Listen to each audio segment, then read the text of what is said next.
simplemente a las personas y saber qué opinan. Nosotros quisimos hacer un punto de vista de ver cómo en el derecho mismo, o sea, en las distintas ramas del derecho se puede visualizar o los puntos de vista que tienen ciertos docentes. Ya. Depende de su especialización.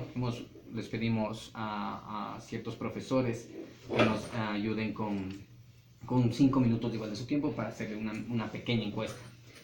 ¿Como cuáles docentes? ¿De qué En áreas? ejemplo, le hemos pedido a la profe Ivana, que es una profe muy apegada a la naturaleza, muy apegada a la Pachamama, como suele decir, para saber su punto de vista, ¿ya? Igualmente al profesor Javier Donoso, que él es desde un punto penalista, que es su especialización. Más o menos tenemos ya casi concertada la cita con el profe Juan Carlos Prado, pero nos dijo que así como un preámbulo de que los romanistas por lo general son muy conservadores.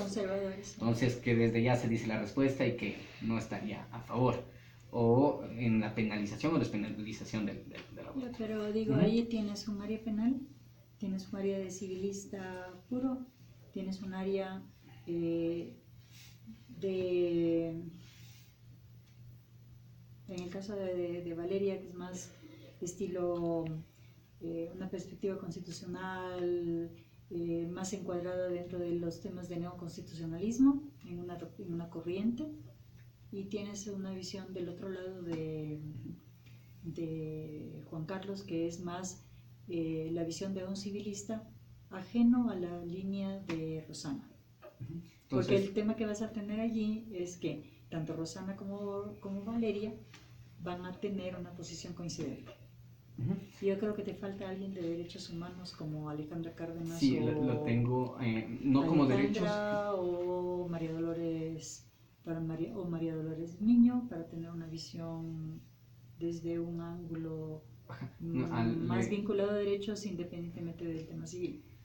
También le pedimos un punto de vista humanista al profesor Cristian Chassi, no sé si lo ubican, no. por todas las ideologías de como él dice, o sea, en el ángulo humanista de la parte de él. Igual tenemos a las 7:50 con la entrevista. ¿Qué es lo que enseña el man? Nos da el lenguaje y redacción.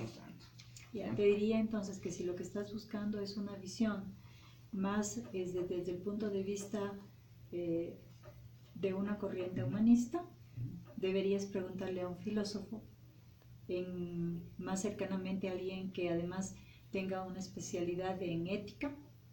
Por ejemplo, consulta eso donde Emilio, porque Emilio es fundamentalmente es un ético, o sea, su línea de trabajo es la ética, la bioética. Entonces él te va a dar una visión enriquecedora desde otra visión. Entonces pregúntale al Emilio y vas a tener probablemente una percepción desde un ámbito de bioética importante que no tienes hasta ahorita con los que tienes, con los docentes que tienes ahora. Entonces, para todo esto, nosotros habíamos preparado un par de preguntas que, como ¿en qué momento del embarazo creería usted que el feto debería ser considerado ser humano? Ya, partamos del hecho de que la pregunta, o sea, de que la pregunta está dirigida a un profesor de derecho, ¿no es cierto? Exacto. Y que la respuesta va a ser desde el ámbito del derecho. O sea, no es, cuando tú me preguntas, ¿creería usted que eso es un tipo de formulación de la pregunta que implica en la respuesta un direccionamiento hacia las convicciones de la persona a la que le estás preguntando? O sea, si nos ponemos muy heideggerianos, la pregunta está contenida en la respuesta, ¿verdad? Entonces, si tú me diriges la pregunta y me dices, con estos antecedentes sobre el tema de lo que discutimos en el debate es la posibilidad o la imposibilidad de interrumpir el embarazo, y si es que existe esa posibilidad, en qué circunstancias, con cuáles atributos y con qué consecuencias. Esa es una pregunta que está hecha de manera que la respuesta va a venir desde el ámbito del área del derecho de cada docente al que le consultas. Pero cuando tú me dices, ¿creería usted que el enfoque que contiene la pregunta es un enfoque que se aparta del área del derecho y que está dirigida y colocado en el ámbito de la ideología, de los criterios y de los valores de carácter moral y ético de la persona? Entonces, mi respuesta va a ir desde el ámbito del derecho, ¿no? Segunda cosa, la pregunta no es, tu primera pregunta no es si es que estoy de acuerdo o no, desde la perspectiva del derecho constitucional, en que exista el proceso de interrupción, sino que me estás colocando directamente frente a asumir que existe la posibilidad de que se produzca una interrupción del embarazo. Más bien lo iba a plantear como que primero saber cuándo ya se lo podría considerar persona, y de ahí sí, si es que ya sabiendo que es desde el momento de la concepción o desde el momento ya del nacimiento, entonces ahí sí, si es que estaría de acuerdo o no con la despenalización o con la legalización del tema. Entonces, desde el punto de vista constitucional, ya teniendo en cuenta además que nosotros juramos esta Constitución, o sea, igual que todos los abogados, ¿no? Y te diría desde esa perspectiva que la interrupción del embarazo en cualquier momento posterior a la concepción, desde el punto de vista constitucional, implica que no puede producirse. ¿Por qué? Porque en la perspectiva del texto constitucional actual, el proceso del desarrollo de un ser humano está protegido desde el momento de la concepción.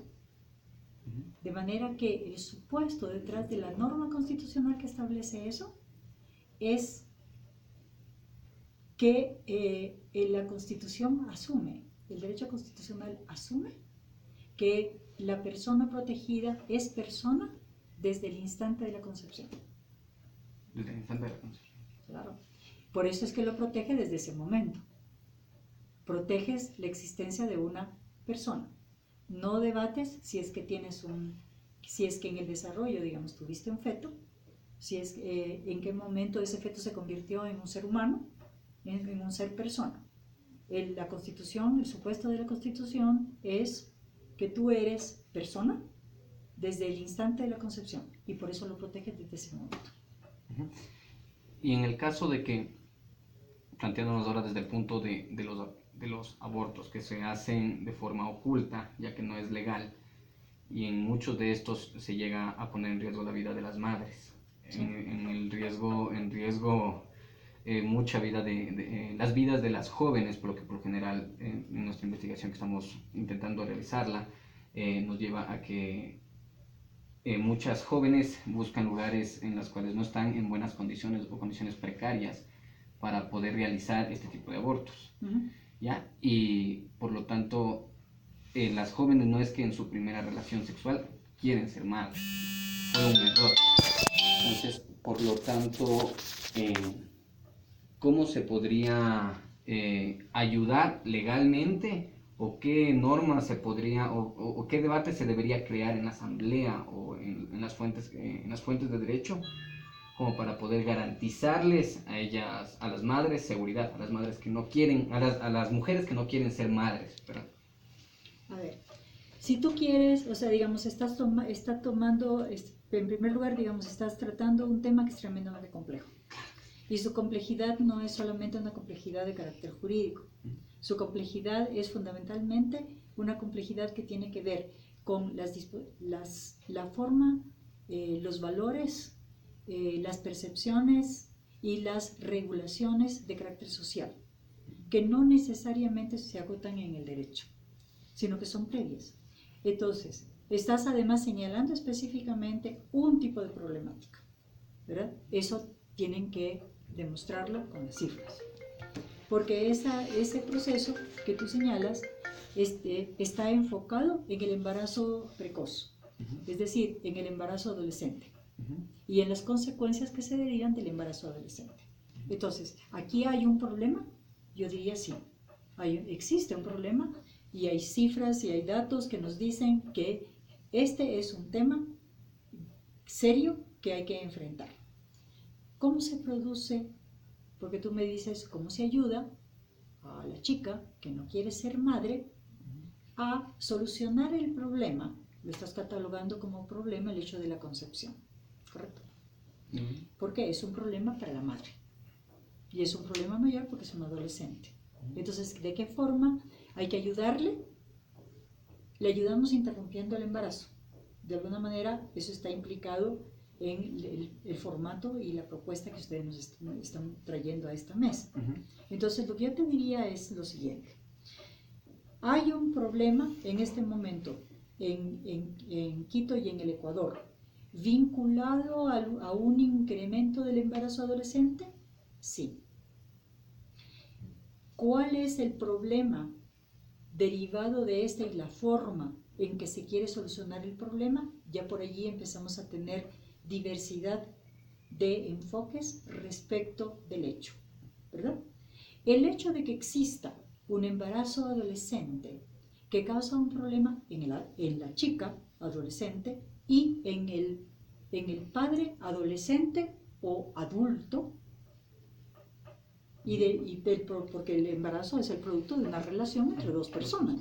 O sea, todavía no ha surgido un embarazo en el que solo la chica, sin intervención de un hombre, pueda tenerlo. Ni siquiera en los casos de una concepción asistida, ¿verdad? Pero, ¿cuál es el problema que está allí en primer lugar, antes que el embarazo en sí? Es un tema de cómo se entiende y cómo se maneja la sexualidad de un adolescente, hombre o mujer, ¿verdad? En el caso de la mujer, ¿cómo se maneja ese embarazo? O sea, más que el embarazo, ¿cómo se maneja y cómo se desarrolla y cómo se establece un entendimiento de la chica sobre su deseo, su sexualidad, que es perfectamente normal, ¿ya? Y sobre las prevenciones que el ejercicio de una libre sexualidad debe tener en cuenta si es que esa persona no desea embarazarse y ser madre, ¿correcto? Entonces, un primer momento es aquel en el que la información que viene desde la familia, que viene desde la escuela y que viene desde el entendimiento del propio adolescente de cómo manejar su sexualidad de manera responsable para sí mismo y para cualquier otro, ¿no? Por las consecuencias que se derivan, es cómo quiere utilizarla, de qué manera quiere lograr una expresión humana, normal, y de cómo lo hace con seguridad.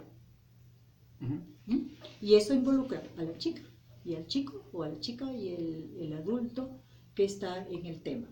Porque si este tema lo hubiéramos estado tratando 50 años atrás, yo te diría, simple y llanamente, no hay posibilidad de expresar la sexualidad a través de un encuentro sexual, ¿verdad? A través de una relación sexual entre un hombre y una mujer. No hay cómo. Salvo que tú asumas la consecuencia posible de que como producto de aquella relación, tú puedas terminar estando embarazado y teniendo un bebé, ¿verdad? Pero en este siglo, resulta que si es que una persona quiere usar su sexualidad y quiere hacerlo de una manera responsable y no quiere tener un embarazo, entonces tiene múltiples alternativas para evitarlo. Primero, simple y llanamente tomó la decisión de no mantener relaciones sexuales. Una alternativa.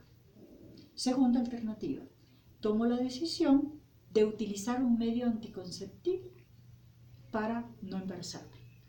Y entre los medios anticonceptivos hay una amplia gama de todo tipo, desde el condón, ¿no es cierto?, hasta la píldora anticonceptiva, ¿ya? Dado que la píldora del día después no es legal en el Ecuador, ¿verdad?